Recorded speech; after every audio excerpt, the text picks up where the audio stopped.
Tesla Model Y sales in Europe and China have probably been a little bit below my personal expectations. We've just seen the sales figures from July for Europe and China. Let's have a look at what they are. And, well, it's good to see the facts rather than just reading the media headlines, which can often be quite sensational. Hello, my friends. Welcome to the channel. I'm Sam Evans. Great to have you with us. Guys, I'll be at the Light Commercial Motor Show this week, Thursday and Friday. It's in Sydney. If you'd like a 50% discount on your tickets, I'll put a link in the description below. Come and meet us, by the way, if you're there in Sydney. Tesla sales have gone down a bit in both Europe and China. But there's some good and bad. It's not all bad. In Europe, sales have been, hit and miss. France, sales were down 27% to 1,307 units. The Netherlands, down 62% to 443. Denmark, down 52% to 336. Sweden, down 86% to 163. That seems to me as though that could be more to do with deliveries in Sweden, potentially, because that number seems a bit too extreme. France, though, and the Nordic countries, they're major sales locations for Tesla. So what this means is that this was Tesla's seventh straight decline in sales in those territories. I think that the new Tesla, the 20% cheaper model, or even if it's 10% cheaper, that could be a big win, I think. Data from other regions like Germany and the UK are not in yet, but we do know sales for Spain. Sales increased by 27% to 702. Spain's EV market is going up significantly recently. Norway as well. Tesla sales increased in Norway by 83% to 838. So good numbers for Norway and Spain, but those car markets for Tesla aren't huge. And what that means is that for the first half of the year, the first 6 months of the year, Tesla sales did drop by 33% in Europe. So those are the numbers for Tesla so far in Europe. Tesla China, their sales are down 8.4% year on year, which I think is actually a remarkable result. If you look at the price of Tesla Model Ys in China, they're a lot more expensive than their opposition. They really, really are. Please don't say something like, oh, but the new Xiaomi SU7 is rah, rah, rah. The SU7, it's in a different category. It's a much bigger vehicle than a Model Y. It's literally 5 meters long. So it's one size up. So if you look at it, the Model Y is actually even expensive compared to that vehicle for what you're getting. So to me, these sales figures from Tesla are I'm always shocked to see them. In China, there's hundreds of models to choose from. You're not limited at all. Anyhow, 67,886 sales from Tesla in July. Now, guys, I should point out, I'm not saying you shouldn't buy a Tesla. I think they're great cars. And anyone who buys one, I say, nice car, very nice. I don't criticize them at all. But it's just a surprise to me that when there's so much choice for example, the Xpeng G6, like $9,000 cheaper, I think, in China, something like that.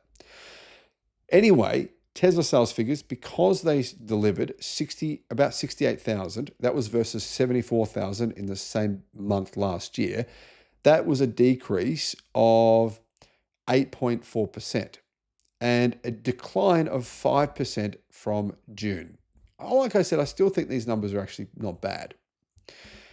Also, keep in mind, Tesla will have the new long range, or the new L version, which is the extended wheelbase version of the Model Y. It's going to be about nearly 5 meters long. I think that's going to help Tesla get a few sales back in China, potentially. Tesla China's monthly sales, including exports, declined year on year for 8 months from October 2024 to May 2025, according to data from CNEV Post.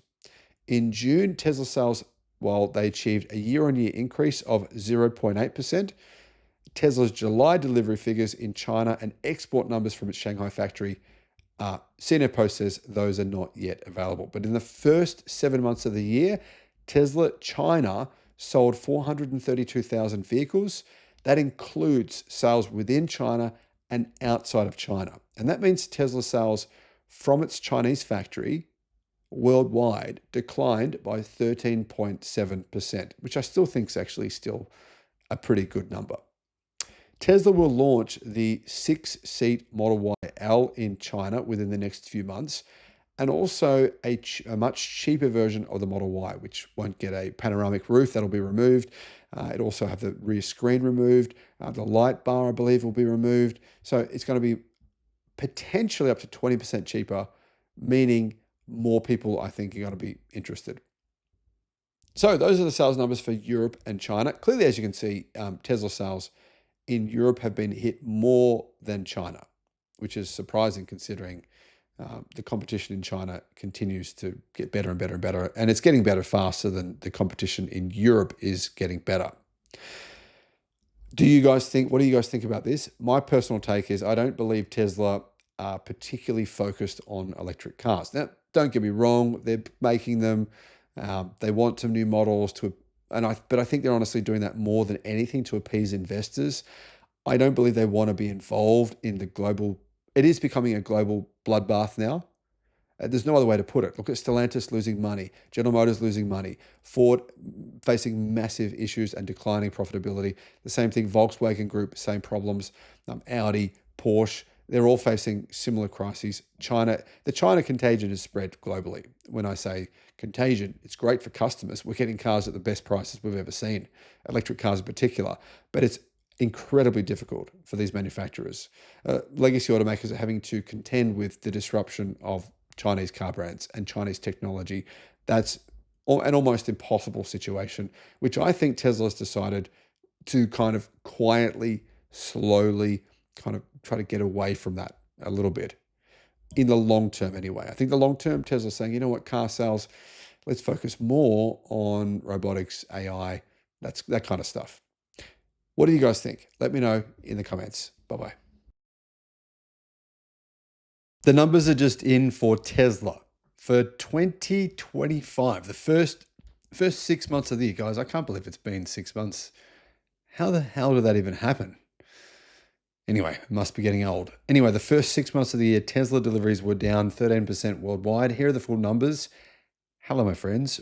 Great to have you with us. I'm Sam Evans. You're watching the Electric Viking. Tesla's global deliveries fell 13% in the second quarter from a year earlier. Delays in launching more affordable models. Where are they? Come on, Tesla. Let's see some. They're meant to be here by now. They were, actually. In addition to some polarization from Elon Musk. And yeah, that's resulted in a fairly sharp drop in EV sales in the United States.